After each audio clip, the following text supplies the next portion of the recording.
let's get it. Let's talk about our 99 pod, or should I say, let's get into our 99 pod Thanksgiving Superlatives. We do this every year where we go to the AFC and the NFC and we give our most disappointing team thus far, the most fraudulent team in each conference so far, the best team. But we're gonna start off in the NFC, and we're gonna start off with the NFC's most disappointing team this season thus far. And Cuzzo, if you want to begin, by all means.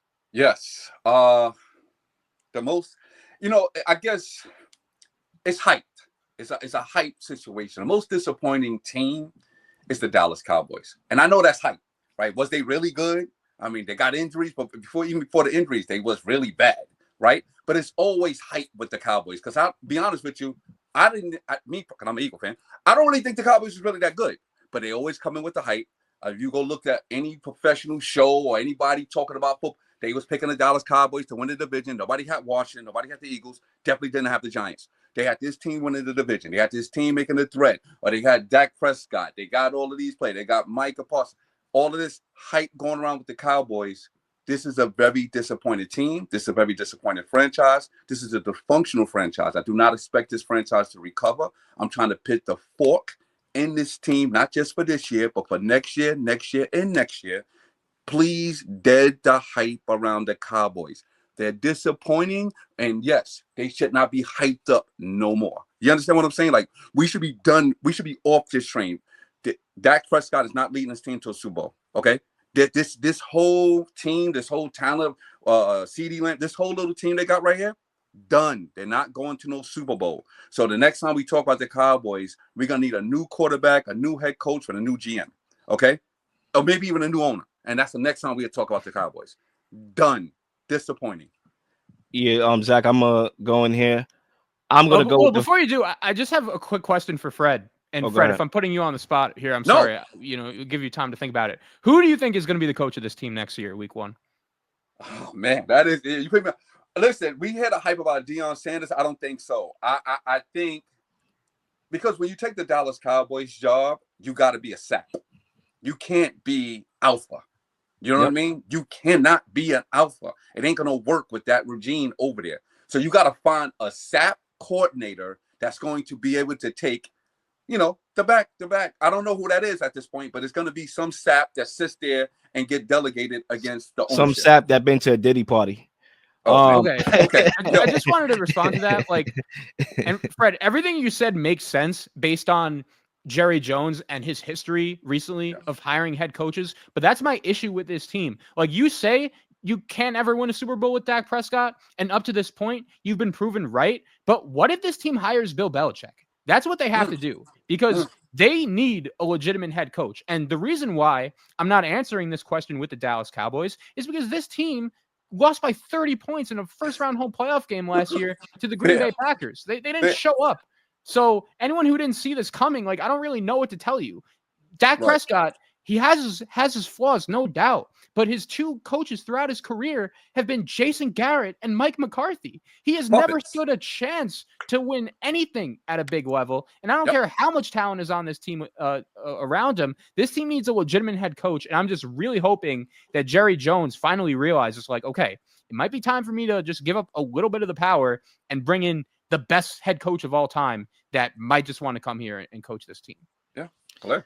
Yeah, I'm going to go with my team here. Good points all across the board. I'm going to go with the 49ers. I knew it. I'm disappointed. And look, the saying goes, from whom much is expected, from whom much is given, much is expected.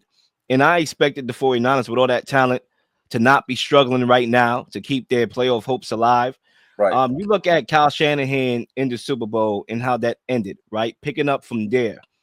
His guys was not even briefed about the new overtime rules. Okay, anybody with common knowledge know that you don't give Patrick Mahomes the ball last. And they did. And they lost.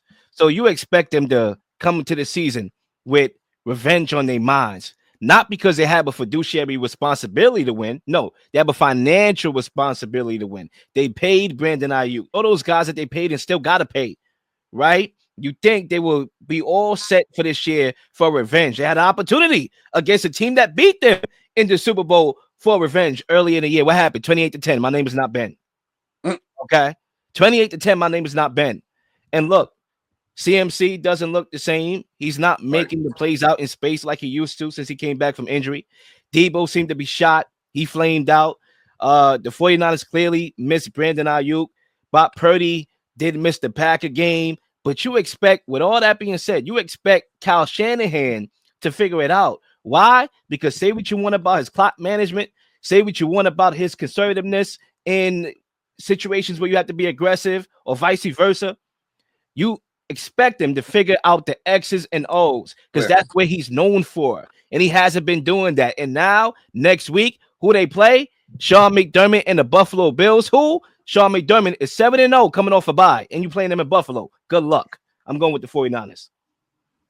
I think that's a good choice. For me, though, I'm going to go with the Chicago Bears. And this is a team that got a lot of hype coming into the season from the offseason, and you understand why after they draft Caleb Williams, after they spent a lot of money in free agency. And the thing about this team for me is you saw the flashes early on, and that was despite a tough start from Caleb Williams. You know, they beat the Titans in week 1, and Caleb did not play well. They beat the Rams early in the season in week 4. Caleb did not play well. And then they beat the Panthers, and then they go to London, and that was Caleb's best performance against the Jacksonville Jaguars. And they start off the season 4-2.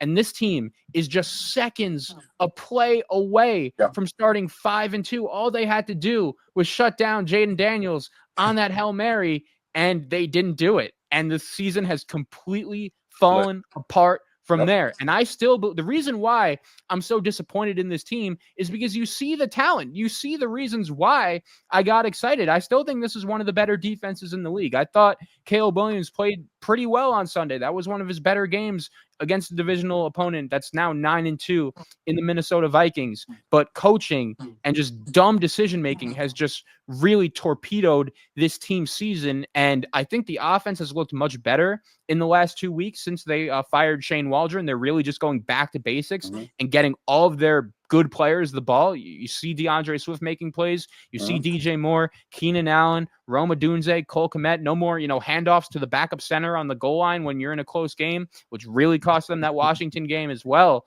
So I just think for me, this is a team with plenty of talent. I still believe in Caleb Williams long-term, but just poor coaching has really torpedoed this team's season. And I brought this point up to Lil a couple weeks ago. And when it was after that Cardinal game, or after that Patriot game, I believe, when they lost 19-3, one of the worst losses in the NFL this season, is the fact that the Bears have made the same mistake when it comes to their coach and their young quarterback 3 times in a row. During Mitch Trubisky's rookie year, they drafted him and paired him with a lame duck head coach and John Fox that got fired the next year, and immediately he has to learn a new offense in his second year. They did the same thing with Justin Fields. They draft him, but they pair him with a lame duck head coach and Matt Nagy, who we all knew was going to get fired. He has to learn another offense in his second year. And now the same thing is going to happen this year. They bring back Matt Eberflus, and he's going to be fired after the season. Ryan Poles might even lose his job considering how bad this offensive line is. And they're going to have to pair Caleb with a new offensive coordinator and a new head coach next year. So they're literally making the same mistake over and over and over again. I don't know how they didn't learn their lesson. And that's why Chicago is the NFC's most disappointing team for me. Well, I want to respond to that San Fran and Chicago really quick, Cuzzo. Your San Fran take, they had a lot of injuries, cousin. You know what I mean? No excuses, Christian McCaffrey missed like the first, 6-7 games or something like that, 8 games. I know I get it. It's the NFL, no excuses. But San Francisco 49ers, with the injuries that they had, they just wasn't the same team. And when you got to bring back that level of talent, I think when you bring Christian McCaffrey on the football field, it does change the way he played last year. It changes that team. And I think some of those nail-biter games, some of those games they couldn't close out, and they was leading in some of those games in the fourth quarter. I think with Christian McCaffrey, they would have won some of those games. So I hear you. Don't get me wrong. I'm disappointed in them too, but clearly I think the injury bug kind of got them. Really quick, and as far as Chicago, Zach, you said it all. I don't trust this organization, bro. I never trusted this organization. I don't care who they draft that quarterback. I don't trust this organization.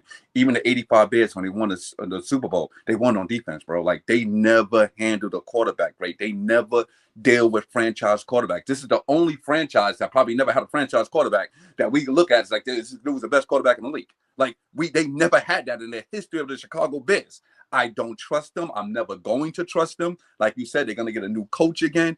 And there's a lot of pressure to have a young quarterback who we know is the most important position in football to lead men. That's a lot of pressure for a rookie quarterback and a bad organization behind them. Clear. Yeah.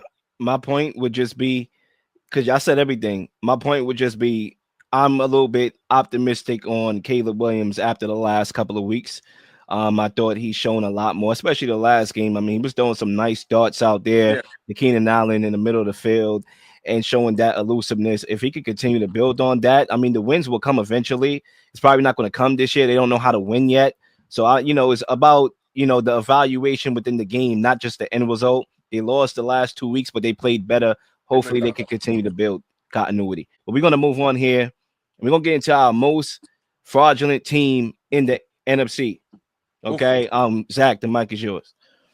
Yeah, well, not going to lie, this was a tough one for me because there were two teams that really, really stood out that I kept on going back and forth with. I keep trying to figure out who I'm going to say. I'm just going to say it. I think it's the Atlanta Falcons. Like, I don't trust this team to win the division. I think they have a very low ceiling with Kirk Cousins. I think we don't talk enough about the fact that the Matthew Judon trade, a trade that all of us were pretty high on, at least I was. I thought it was going to make an impact on the defensive end. It didn't. This team cannot get to the quarterback. I've been disappointed in their defense. And the bottom line is, I understand why they paid Kirk Cousins, right? Because this team hasn't been to the playoffs since 2017, and he provides some stability. But the issue is you have zero ceiling. I'm confident that I will be picking against this team in the first round of the playoffs. And a lot of it just has to do with the quarterback position. And I understand Kirk is coming off that tough Achilles injury. That's a tough injury to recover from. It happened late in the season last year. But I just don't think you have a ceiling with him. And last week, I mean, they just got dominated from start to finish by the Denver Broncos. They were never even competitive in that game. I'm curious to see what they look like on Sunday against the Chargers. That's a huge game for both teams. But look, I think this team got fortunate the 2 times they played the Buccaneers. That's really the only reason why they're leading the division right now. Those games could have gone either way. I thought that Thursday night game, especially, they got Tampa Bay got some tough calls that went against them. And I just think this division is far from over. And even if Atlanta wins it, I don't think they're doing anything in the playoffs. So that would be my answer, the Falcons. Yeah, I would quickly respond to that. I don't know what happened the last couple of weeks. That's really what I gotta say. They were sizzling. The offense looked like one of the best offenses in the league. Kyle Pitts was being unlocked to a certain extent. Right. Even Darnell Mooney was being unlocked. I mean, all those guys were being unlocked. I don't know what happened the last couple of weeks. I don't know how you lose to the Broncos in that type of fashion. No disrespect to Sean Payton, but come on, bro. That's unacceptable. And right now, the Buccaneers. And they lost to the Saints. They lost to the Saints. And the Buccaneers, even though with all those injuries, they look like they can kind of like creep back up in there. The Atlanta Falcons don't get together. But the team I'm going to go with for fraud, 99 pod, okay. I'm going to go with the Vikings. They lost 2 games, bro. They ain't like that, bro. They ain't like that, bro. You think this 2-loss team is going to win the championship? Stop it. You think this 2-loss team is going to win a championship? Stop it. Sam, okay? You moved this year. You showed that you could be a capable starter in the right situation in the NFL. Sure. You're not that guy, Sam. You're not. Okay? In the pocket, you're not that guy. I mean, he could throw the ball down the field. He has arm talent, can make all the fine throws that you could potentially see on SportsCenter and all that. But the pocket awareness is garbage. And look, they've been winning the football, with Aaron Jones and all that. Brian Flores was cooking up early in the year, but they're not like that. They're not going to win a championship, and I just can't get over the 2 wins. I mean, the last couple of weeks, they took advantage of an easy schedule. To me, they paper tigers right now. I'm going to call them frauds. Yeah. No, I get it. My bad, cousin. No, you good. I was cooking. My bad. No, I get it. I ain't gonna lie. Those only 2 losses, cousin. That's kind of tough. I mean, the defense plays well. I know it's Sam Darnold. I don't think they're going to the championship, but we talking about fraudulent. Can they make some noise in the playoffs? I think so. I agree. I don't think this team is getting enough respect. And Right. okay, maybe they can't win a championship. That's fine. But how many teams in the NFC can win a championship? Right. There I aren't. mean, There aren't many. the NFC is wide open. Like the fact that I'm saying that is more it? indicative I mean, of how everyone- I feel about the Vikings. I mean, the Lions are not world beaters. They can score on the Lions. They did that a couple weeks ago. They can score on the Lions, right? It's not the Lions are not unbeatable. They're very good, but they're not very good. unbeatable. Who's unbeatable in the NFC right now? Nobody. But I just don't feel like the Vikings are legitimate. Even with that being said, I just feel like, okay, when you look at this team, Sam Darnold, he's had his ups and downs, but he threw for 330 yards, 2 touchdowns, 0 picks against a good Bears defense on the road on Sunday in the cold in a divisional game. I thought the fact that, Chicago, well, could we talk about the ending of that game? I mean, Minnesota was up 10. It looked like they had the game comfortably. Chicago scores. They get an onside kick. I think there would have been many teams in the Viking situation that would have just crumbled and completely fell apart. They didn't. They still found a way to win Chicago. That's the funny part about it. They almost blew that game. But they didn't. And I feel like some Viking teams of the past easily could have. I'll just say this too. And also, they scored 30 points. Justin Jefferson had 27 yards receiving. Like, that's impressive to do that. I'll say this right now. Like, if the Vikings are playing the Falcons in the first round, I will be taking the Vikings all day. Like, I think they have the better defense by far. I think quarterback play is even. I think the Vikings have the huge coaching advantage. That's just another reason why I really like this team, is because I think they're tremendously coached. I think Kevin O'Connell is one of the best coaches in the game. Flores is one of the best defensive coordinators in the game. Absolutely. So let me ask you this. And they could win the division. They're one game back of the Lions. So let me ask you this, because I don't really know at the top of my head. What is the Falcons record right now? 6-5? I think a little bit better than that. They are 6-5. Wow. 6-5. So clearly they're a mid-football team. That's indicative of their record.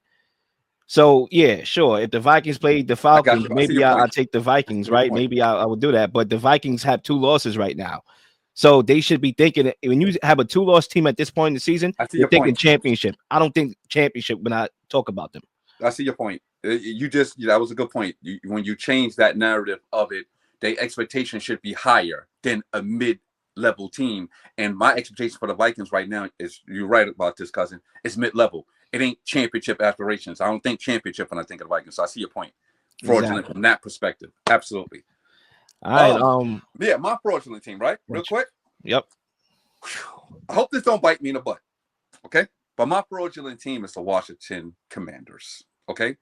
And no disrespect, I think when you said, cousin, like, we like to get hyped and we like to be in the now, that's what happened with Jalen Daniels right now. It's like, when you get a young quarterback, especially, I said this even about CJ Stroud last year. When you get a young quarterback, there's no film out on them. And when defensive coordinators start getting film out on you, it changes your play. That's how it works in the NFL. They're going to work and go against your weaknesses. Okay, they're going to take your best thing away. And we're starting to see that now. And we're starting to see this Washington team collapse now. I think they just lost 3 games in a row. Had no business losing to Dallas. Had no business losing to Dallas. But the fact that game was 10-9 in the 4th quarter with Dallas leading should tell you everything you need to know about Washington.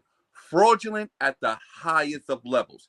It's tough for a rookie quarterback to lead a team who haven't made the playoffs in I don't know how many years since RG3, okay, and who haven't been a Super Bowl contender since 1991. It's hard for a rookie quarterback to come in and do those type of things. So just to be clear, as they fold in right now, they in my division, that's why I said I wanted to bite me in the butt. As they fold in right now, this is my fraudulent team, the Washington Commanders. One and done if they even make the playoffs.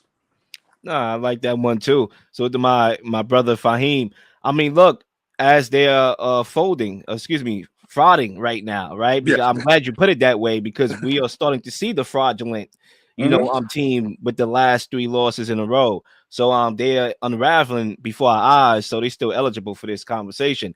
I mean, Cliff Kingsbury, man, the same book is out on him, man. He start off hot in September, October, then come November, December, nowhere to be found. Maybe in Thailand, sipping on the coconut with a Chinese girl. So at the end of it all, bro, when you talk about Cliff, man, he literally, his name is his game. His name is his game, Cliff. He goes off a cliff when the season goes on. and it's unfortunate. Hopefully, that last sequence in the fourth quarter when they were pushing the ball down the field to Terry McLaurin, they could sprinkle some of that in early in the games to get my guy Jaden Daniels going more. But yeah, I agree. I think they're eligible for this conversation for sure. Absolutely. I just think, man, that loss on Sunday is super damaging on so many levels. Yeah. We know over the course of the last couple of years, Dallas has really dominated this rivalry. And I just thought going into that game, although Dallas was getting a little bit healthier on defense, I think this was such a missed opportunity for Washington to kind of just get back on track. It's a game they should win 10 times out of 10. And look, there are a couple factors, you guys mentioned him, that I think are very legitimate. We know Cliff Kingsbury and his struggles in the second half of the season. Even Dan Quinn, if you look back at his history with the Falcons, the same thing has happened with him. And I just don't think Jane Daniels is 100% right now. Like, I don't think that's an excuse, but he just has not been the same player since that rib injury. And they should have at least tied the game going into overtime. Unfortunate circumstance, missing the extra point.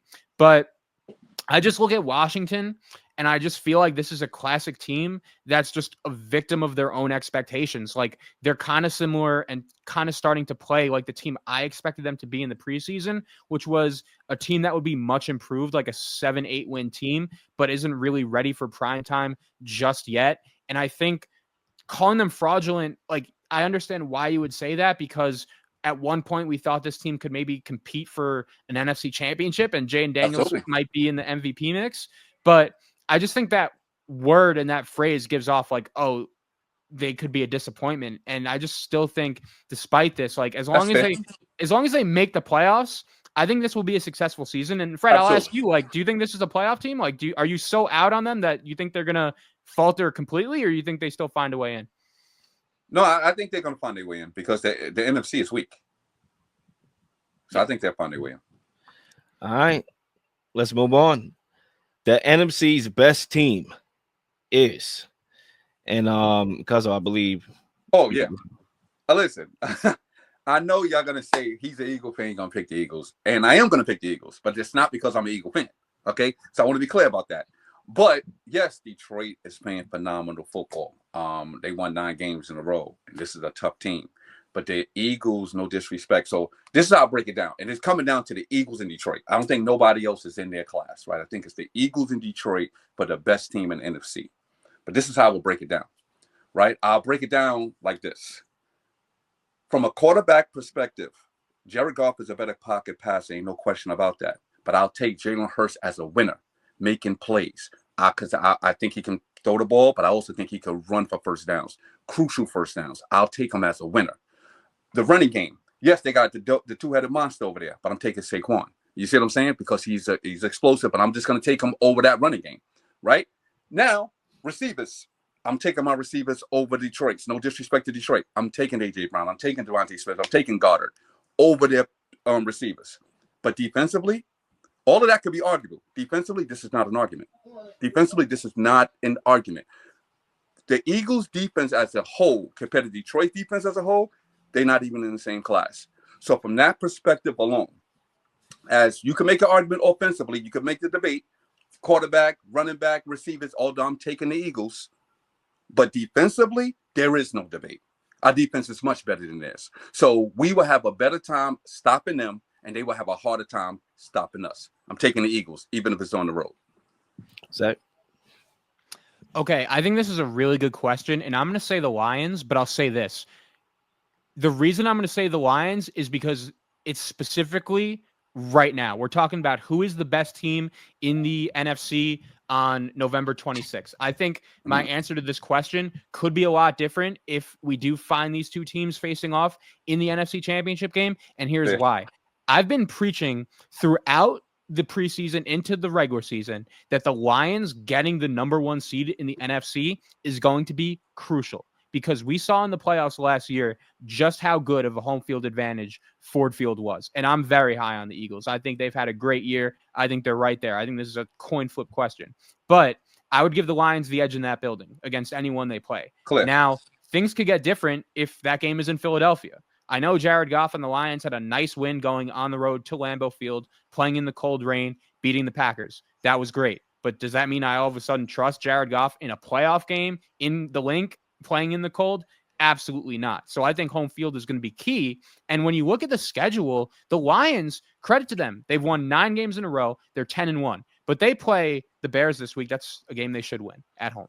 But then they still have to play the Packers. That's a primetime game. They still have to play the Bills. They still have to go on the road to Chicago. We know Goff's history in the cold. They lost in Chicago last year. They still have to go to the 49ers, NFC Championship game rematch. And then they host the Vikings, another hard divisional game. We know how good this NFC North is. And then you look at Philadelphia. They have their hardest game for the rest of the season coming up this week on the road in Baltimore. If the Eagles, don't let the Eagles win that game. That's all I'm going to say. Because if they do, they're going to get the number 1 seed, and that might propel them all the way to the Super Bowl because they play the Panthers. They play the Cowboys at home. They play the Giants at home. You know, they play the Steelers at home. That's a game that's possible coin flip, but that's a game they should win. And I just feel like the best team in the NFC is going to come down to who is that home team in the NFC Championship game. And right now that's the Lions. So I'm going to say Detroit. But Fred, I think you make a good point, man. Like, I think with the defense, Vic Fangio has turned this into one of the better units in the league. DeJean and Mitchell playing in the secondary. Even Zach Bond at linebacker, he's been an impact player. Jalen Carter is finally looking like the player we expected him to be. And then you look at the Lions, like the Hutchinson injury is going to catch up with them eventually. I know their defense has been very good recently, but I just think that's going to be a guy they miss in the biggest moments. So right now, at this moment, I'll say the Lions, but I could see my answer being totally differently by the time we get to the NFC Championship game.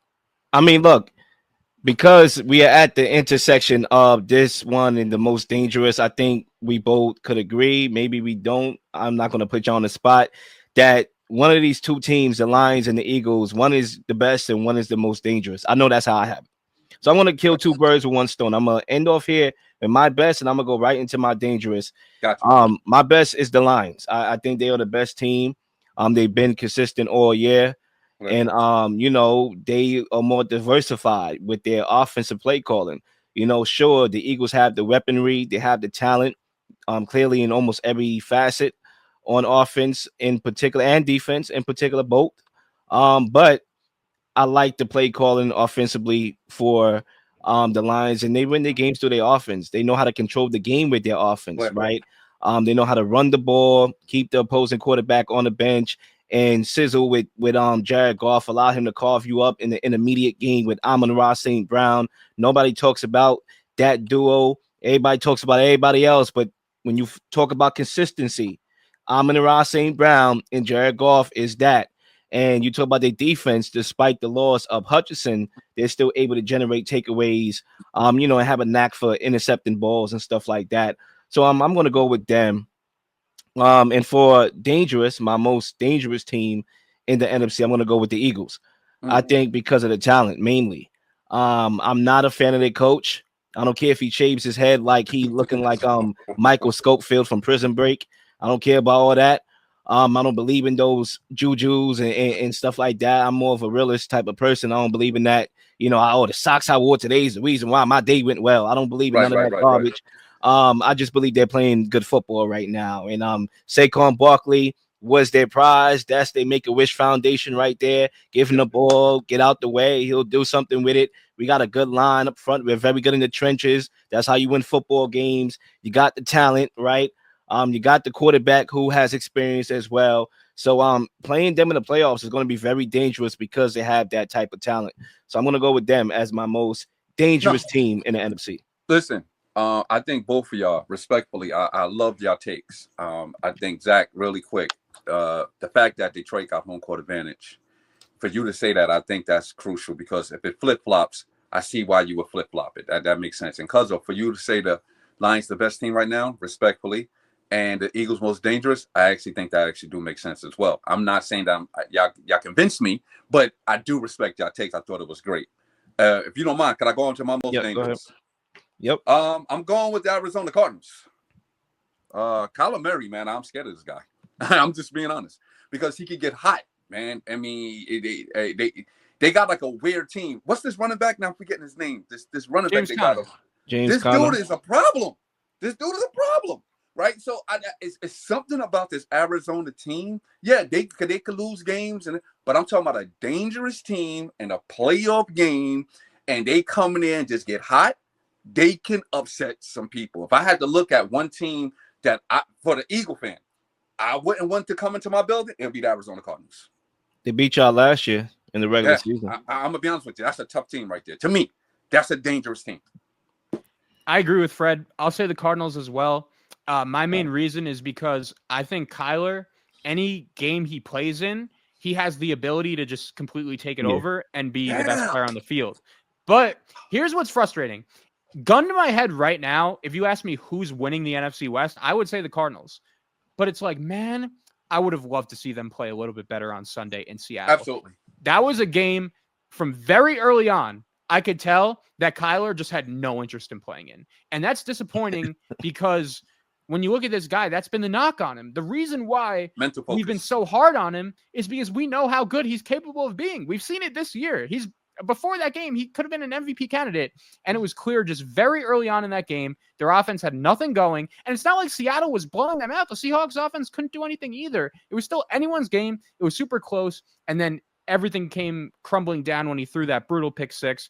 I just thought that was a disappointing effort, and from a guy that you're paying a lot of money, from a guy that you know how talented he is, I would have liked to see him do more. I'll say with the Cardinals, but they're just super volatile. And just shout out to Jonathan Gannon, too. I think he's done a great job coaching that team, coaching that defense. Like, when you look at this unit, they don't really have a lot of household names, but I think they're an above-average defense that plays hard. So I'll go with the Cardinals, too. But, man, that just game on Sunday in Seattle left a sour taste in my mouth. It really did.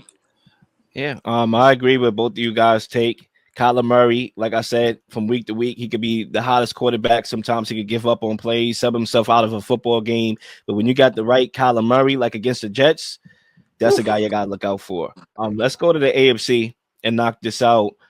The AFC's most disappointing team is Zach, if you want to go by.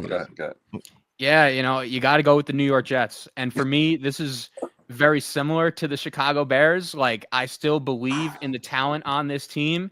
I don't really have too many regrets for my high expectations for this team, but it's just another example of why coaching really matters. It's another example of just a poor franchise just shooting themselves in the foot time again. And first of all, I understand Aaron Rodgers is going to be the guy who's like the poster child of this season being so disappointing. And sure, he hasn't been the guy we've expected him to be. He deserves some blame. But the reason why the Jets had to trade for Aaron Rodgers in the first place as a true, real, like, Hail Mary was because they failed on the Zach Wilson pick. That was a pick that really set their franchise back for a long time. And there were a ton of people that were like, oh, Joe Douglas, you're embarrassing him. Why are you firing him right now? And look, I think Joe Douglas has a complicated legacy. I think he's done some good things over his time as Jets GM, but he also didn't win enough. He was the GM since 2019, and he's been 30 games under 500. He drafted Zach Wilson. He drafted Mekhi Becton over Tristan Wirfs, a top 10 pick that I think also really held him back. And when you look at Woody Johnson and just all of the reports that have been coming out this week about him wanting to bench Aaron Rodgers after the Denver game, and that was a week after he looked great against New England, and now question marks about Rodgers' future. It's just total dysfunction. Also with Joe Douglas, too, trading some guys on the defensive line like John Franklin Myers, letting Bryce Huff go to the Eagles. And I understand he hasn't been the most impactful player in Philly, but it's clear that he was a better fit with the Jets. They should have gotten that extension done much earlier. The regression of guys like Sauce Gardner has just been puzzling. And Fred, like, I'll ask you, man, like, I don't remember many teams that have been this poorly coached. They went from not having a guy like Robert Saleh was a bad coach, but now they don't have a coach with Jeff Ulbrich. And I'm curious to see what happens from here. I'm curious to see Rodgers' future, but I don't blame all of this on him. He came to the Jets trying to turn this, circus show around, and he couldn't do it, especially at this age, especially coming off the torn Achilles. But that would be my answer. It's a pretty easy one. It's got to be the New York Jets. Wow. Yeah. Azul, you up, man? Yeah. For me, and that was a good take. First of all, that was a great take. But for me, it's the Cincinnati Bengals, right?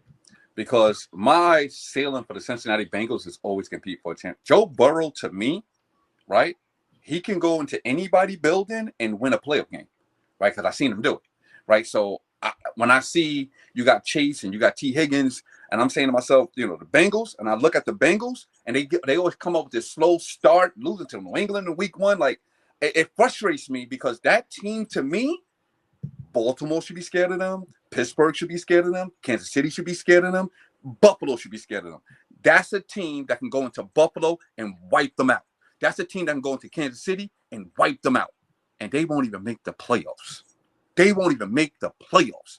I'm super disappointed in that because those are the matchups I want to see. I want to see Joe Burrow against Patrick Mahomes. I want to see Joe Burrow against Josh Allen. This is what against Baltimore. You know what I mean? Yep. Like this is what I want to see. And he ain't gonna make the playoffs against Lamar Jackson. He ain't gonna make the playoffs. Nah.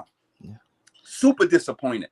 And I don't really know who to blame. Like, where do I start with this blame? Is it the coach? Is it the GM? Is it the players? I don't even know who to blame. It's a frustrating thing with Cincinnati because I still think they got this great core that got championship pedigree on them. I can smell it on them.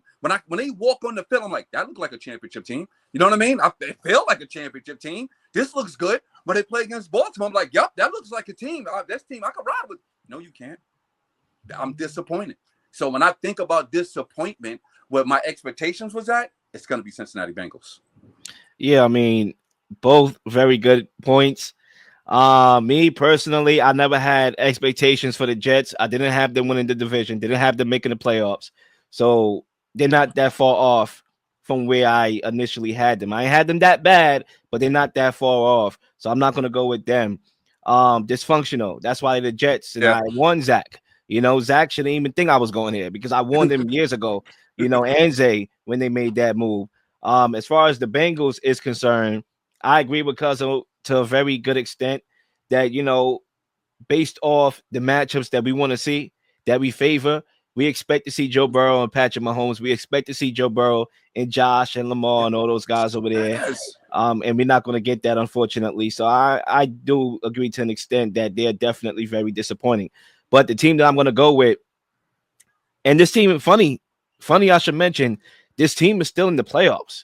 They still might win their division, but I'm still going to go here, and that's the Houston Texans.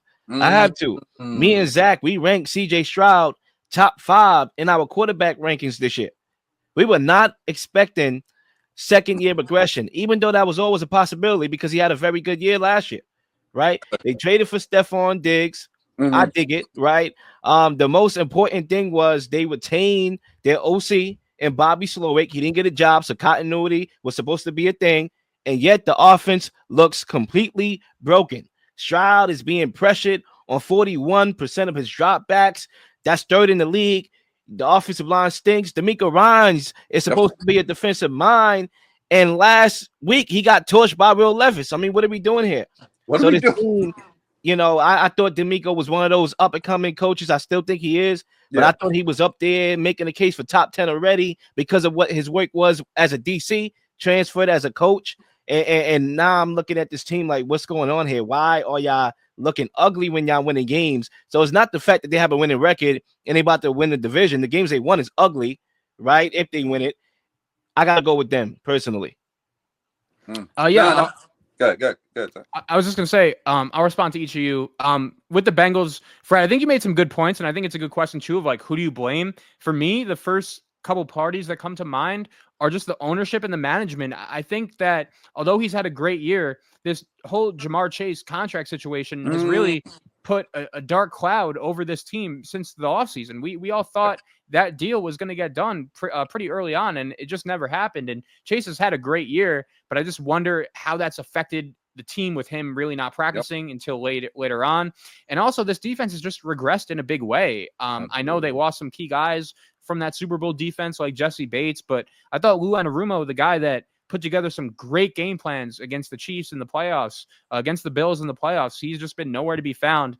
And this defense has just been one of the worst in the league. And I think the management and the front office deserves some blame for that.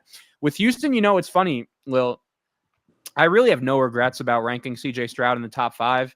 And to be honest, I would still put him there. I still think this guy is going to be a star for years to come. I just think we talk a lot about blessing in disguise sometimes.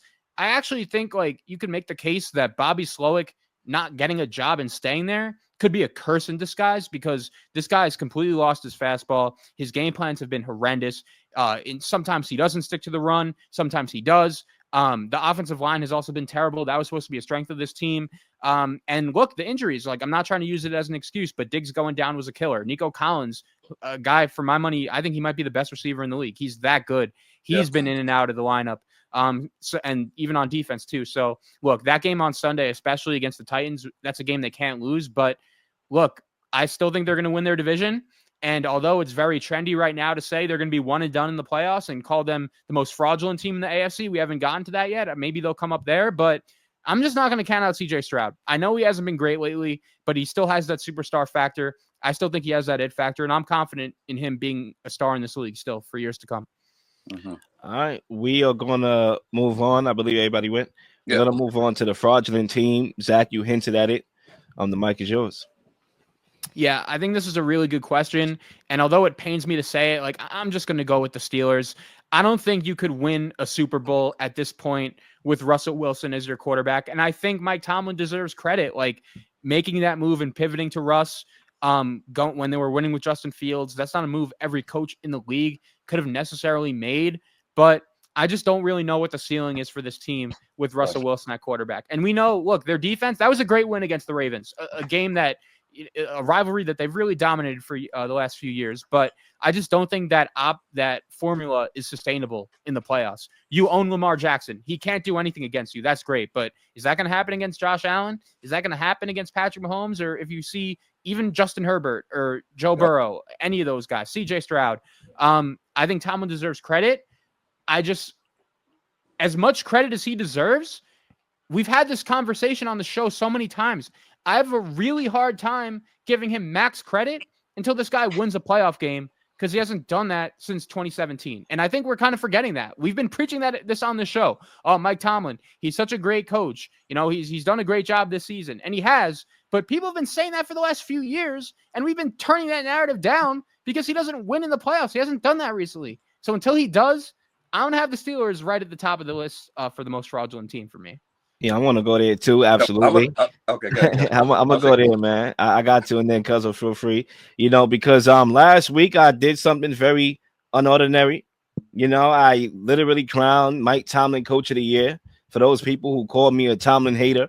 You know, and I listed my reasons why, and then immediately I regretted it after that Thursday night football game in which coaching actively lost that game. Okay, you're talking about sequences where game management got to come into play. And it's not only Tomlin, Arithmetic Smith is what I call him. He got to take blame as well, not knowing how to properly use Justin Fields. Why the hell on a 3rd and 9 you're going to have Justin Fields throwing a ball up the sideline of Pickens where you have a quarterback in Wilson whose most effective offense is those go balls up the sideline that he connects with George Pickens. That was idiotic to me. That was stupid. They have to figure that out. But then you look at Mike Tomlin, and look, Mike Tomlin is a thinker. He's playing chess. That's what he likes to do. I noticed that. He likes to take his time out, set his defense. He did that multiple times this year against the Cowboys. But guess what? That came to the detriment of his offense that got the ball back too late to even have a chance to win the game. He did it against the Ravens, but it worked out that time when they stopped him on a 2-point conversion. Right? He took a timeout. Chess. Let me think. Oh, okay. I see they about to do a jump pass. Let me adjust. He's a thinker, right? And I get it. I respect that. But you have to realize you're the head coach. You're coaching the team. Okay? You're coaching the team. All right? And he did the same thing against the Browns. Didn't give Russell Wilson much time to win the game. Russell Wilson led a nice drive up to that point where they got stopped, but time ran out because your head coaches. Let me think. Timeout. Took all my timeouts. Let me think. Let me set up my defense. No, you got to get the ball back. You need time. Right. Okay, against the Colts. Right? He didn't take the timeout. He left the game with a timeout in his back pocket. It don't transfer to the next game, Mike Tomlin. Okay, you can't take that timeout with you the next week. It's not 4, it's 3. Okay? This is what I'm talking about. He doesn't win challenges at all. That's always been a thing. Never was anything different. I don't trust their coaching staff. Russell Wilson still can't see the middle of the field. Everything is just babied. Go balls up the sideline, run on 1st down, run on 2nd down, and then a go ball. That's not going to be sustainable. They're not winning anything. They're fraudulent. Okay. Man, that was rough. I'm going to make it unanimous. It's the Pittsburgh Steelers. A lot of things that y'all said is legit, although they got a good record, right? But here's the thing. And this is not a really knock. I'm not going to come at Mike Tomlin as hard as y'all just did, but I think we got to look at it. If they're going to be one and done, right? That's how I'm looking at it. If this team going to be one and done, yep. You know why? Because every quarterback they're going to play, they got a better quarterback than them. And this is a quarterback league. And I believe if Mike Tomlin, like you said, Zach, he'd haven't won a playoff game since 2017. You give him one of these top quarterbacks, I'm guaranteed they'll win a playoff game, right? If you had Josh Allen on his team, they'll win a playoff game. If you had Patrick Mahomes, they'll win a playoff game. If you had Lamar Jackson, he'll win a playoff game. He had C.J. Stroud, he'll win a playoff game. He had Justin Herbert, he'll win a playoff game. But these are the players that he's going up against. You understand what I'm saying? So at the end of the day, they're not going to win a playoff game. This is a fraudulent team. They are below par at the quarterback position and compared to the opposition when it comes down to playoffs. As far as the league is concerned, you can put Russell Wilson at number 16 or 15 in the middle of the pack, and they can win some regular season games. But when it comes down to the playoffs, when the elite shows up, they're going to be below par when it comes down to quarterback play. The most important position, as we have discussed multiple times in multiple different segments, the most important position on the football field. They're going to be below par. Right?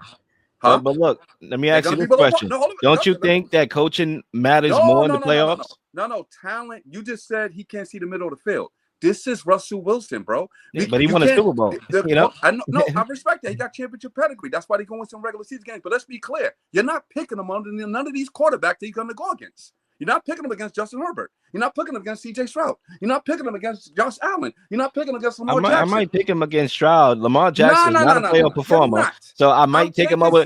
Lamar Jackson can't beat the Steelers. So I might take the Steelers against Lamar if they played. I'm saying if these quarterbacks was on Pittsburgh, he don't have that talent. You just said C.J. Stroud was a top 5 quarterback. You ain't no way you're going to pick Russell Wilson the top 5 quarterback. Fred, I'll leave it up to you. Would you take him over Bo Nix? I think that's close. I think that's debatable. Right. But guess what? If they played Bo Nix in the playoffs, I might take Pittsburgh. That may be the only team I'll take him against. That may be the only team I would take him against. I'm not taking him against the Chargers. I'm not taking him against the Texans. Definitely not Buffalo, Kansas City, or Baltimore in the playoffs. And I know he just beat Baltimore, and I get it. But I don't expect him to beat Baltimore in the playoffs. I just don't. So at the end of the day, yes, this is a fraudulent team. But it have a lot to do with below par quarterback play. That's just my take. All right, let's go and move on. Zach, you went. Yeah, we all unanimous there. Let's go with the best team in the AFC right now. And I guess I'll go first here. I think for me, this one is going to be, I won't say simple. That would be disrespecting, teams in the AFC. The AFC definitely is a good division, better division than the FC. I'm gonna go with the Bills. I'm gonna go with them. And look, they have a clinching scenario this weekend if they get help from the Packers. And this time last year, they were 6-6. They just fired their coordinator, Ken Dorsey. And despite all the veteran departures on both sides of the ball, they've been playing excellent football. They beat the Chiefs last week. Do I need to say more? 2 interceptions on Mahomes. They kept the ball at Josh Allen's hands to win the game. That's something that you do to beat the Chiefs. They have the formula. They need to exercise it come January. And look, they well coach and they have an elite quarterback. That's how you win. So I'm going to go with them to be the best team in the AFC. Got it. You want me to go? Yep, you go ahead. Yeah. Well, look, you know how I'm going to feel about this. This is pretty easy. This is Kansas City. I don't really care about how they play during the regular season. This means nothing to me. This is about championship pedigree. This is about right now, cousin. Huh? It's about right now. It's about today. No, I get it. But I'm looking at it. I have to look at it this way. Like, it's impossible for me to look at a 10-1 team who just won back-to-back championships and not say they're the best team. I don't care who just beat them. Josh Allen beats Kansas City in the regular season like every single year, then loses them in the playoffs. I mean, like, what are you going to do with that? Like, what am I really going to do with that? You know what I mean? Nothing. That means absolutely nothing to me. So at the end of the day, when it comes down to Kansas City, it's because of this. This is the reason why Kansas City is to be the best team, because they can beat everybody. And the reason why they can beat everybody, they got good coach, they got good quarterback play, and they know how to win. See, when everybody's figuring out how to win a championship, they actually got the formula. right? When everybody's trying to figure out what to do in a close game, they know exactly what to do. When everybody's getting nervous, they not nervous. When people are behind by 10 points, they chilling. So this is a team that you're going to have to really put it down. You're going to have to stab them, and you're going to have to stab them repeatedly. You're going to have to chop their head off. And if you're not going out there with the formula to chop their head off, last year, Baltimore, beating every great team by 20 points, went to the playoffs in Baltimore, smacked. And I predicted it. Just like I said, it was right on schedule. They don't have championship pedigree. By the time they start to figure out how to win, Kansas City already won the game. That's exactly what happened in the first quarter. They figured that you're trying to figure out how to get to a Super Bowl. They actually know how to get to a Super Bowl. And we witnessed it last year. No matter who they play, whether it's going to be Baltimore, Buffalo, San Diego, Texans, they're better than all of these teams. Okay? It's just pretty easy. This is no debate here. Okay? And I don't care if they last year, how many games they lost in the regular season last year? 5, 6? Means nothing. Because when playoffs come around, they're winning. And we know that. Winning. The only team, if they was in the playoffs, that I'll be like, yo, you never know, would have been Cincinnati. You know why? Because I've seen Cincinnati go into Kansas City and beat them. And most likely, you're going to have to go to Kansas City and beat them. You're going to have to go to Kansas City and beat them. They still got the best record in the NFL. Got to go to Kansas City and beat them. Just like you said, Zach. This game right now is going to be played in Kansas City, right? I'm picking Kansas City. I agree. I'll go with the Chiefs as well. A lot of similar thoughts to Fred. You know, you got to beat the man in order to beat the man. Ric Flair said it best. This team has won the last 2 Super Bowls. They just continue to win. You know, it's very difficult for me to pick anyone over Mahomes and Reed. I will say, though, I do have some concerns with this team right now. And I don't think I'm not necessarily saying it's going to hold them back, but there are some things to keep an eye on for me. Number one is the offensive line. They've had tackles. They've had problems at left tackle the last couple years. And I think this year it's at its worst. They drafted the kid, Kingsley Suamatia from BYU. He hasn't really been the answer, second round pick. Wanya Morris has been a little bit better, but I just think they need him to be more consistent playing at that spot. And then really just injuries on both sides of the ball. I think their defense has struggled a little bit the last few weeks. The second corner, Watson going down, I think that could be a problem. McDuffie has not been as great the last few weeks, and I think that injury is the reason why. And also, like, I think we have to remember, like, bro, I understand this team brought in DeAndre Hopkins, and he has been a great addition so far. But Rashee Rice was playing like one of the best receivers in the league game. Prior to him getting hurt. And not to mention Hollywood Brown going down before he even played a snap. Now, luckily, and I honestly think these things I'm about to mention might determine everything for this team. It's looking like Hollywood Brown and Isaiah Pacheco are both going to be back sooner rather than later. Pacheco is expected to play this week. Hollywood Brown, there's hope that he's going to return sometime in the next few weeks. I need to see those two guys back, healthy, and ready to go, and really give this offense a little bit more fire and more scoring ability. Because, look, I'm not going to criticize them for winning, but, you know, losing and not losing, but, you know, being in a competitive game with Carolina late in that fourth quarter isn't the best look. Credit to Bryce Young. I think that might have been the best game I've ever seen him play. But hey, I think when it comes time to play and these games are the most important, Kansas City will be right there. But man, like, I got to give Buffalo credit. Like, and I know they've beaten the Chiefs the last few years, but I think this Bills team is playing great football right now. And I think they're a worthy number 2. I think these two teams are on a collision course to face off again in the playoffs, and it's going to be an epic game. But the Bills have my attention. I'll say that. Like, in years past, I feel like I would have just answered this question with ease, Kansas City. I'm still going to answer it with that. But, man, I just think these two teams are on a collision course. And the Chiefs just have some things they got to clean up by the time we get to January. Right. All right, let's go on to the dangerous team. I want to try to knock out the take for 99 right after this. I'm going to go with the Ravens, you know, as my most dangerous team. And look, I think Kansas City is somewhere in between the best team and the dangerous. I can't call KC the most dangerous team. That would be disrespecting them, obviously, with their history, right? Why would I call them dangerous? I mean, obviously. I'm going to go with the Ravens here. I think for me, you have Lamar Jackson, you have Derrick Henry. You got to figure out how to stop that dynamic right there. Obviously, their defense worries me. I don't think they could win a championship with their defense, but who want to see Lamar Jackson? And I understand his playoff woes and all that. Like, I understand, like, we trying to get him to have that signature playoff moment. He had a golden opportunity last year against Mahomes. He failed. He dropped the ball. However, I do believe that eventually he has to win the playoffs, right? Especially if he wins another MVP, hypothetically, it's going to be a demand for him to win in the playoffs. You don't want to play that man. I'm going to go with the Ravens. Yeah. I'm gonna second that notion. It is the Ravens. You don't want to see Lamar Jackson. Nobody wants to see Lamar Jackson and Derrick Henry, right? Nobody wants to see that combination. And because he could take over a game probably better than anybody else in the league right now, meaning Lamar Jackson, like, and he can make explosive plays off strip probably better than everybody in the NFL right now. Yeah, why would you want to play that dude? It's a very dangerous team. And don't let their defense start playing a little well in the playoffs. You know, some teams turn it on in the playoffs and they start get a turnover here or a turnover there. You really want to get Lamar Jackson the ball with a turnover here or a turnover there? Super dangerous. Can go into anybody's field, Kansas City included, and win. So that's a dangerous, dangerous team. Okay, the reason why I'm not going to say it's the Ravens and make this unanimous is for a few reasons. Like, number one, I just got to see Lamar Jackson do it first, and I think he's eventually going to. But the bottom line is, up to this point, you know, we've seen him just struggle against the Chiefs, against the Steelers, and in the playoffs. And I just got to see that. And also, like, I think he's going to be fine, but I just don't trust this defense. I don't care what they did last night.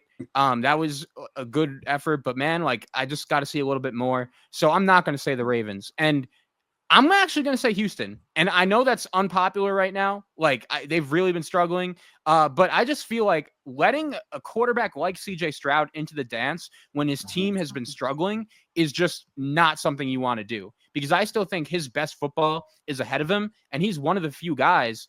We haven't seen him play Kansas City, so who knows what he would do against Mahomes in a playoff game. And I just think when he's humming and when he's at his best, with the healthy Nico Collins, with Joe Mixon, with DeMeco Ryans running that defense, I still think this team is very dangerous. So there's still a lot of football left to be played. I know they haven't been playing their best football, but if they turn it around, watch out. That's not a team I would want to see. All right. That wraps up the 99 Pod Thanksgiving Superlatives that we do every year around this time. And please like and subscribe for all the up-to-date content.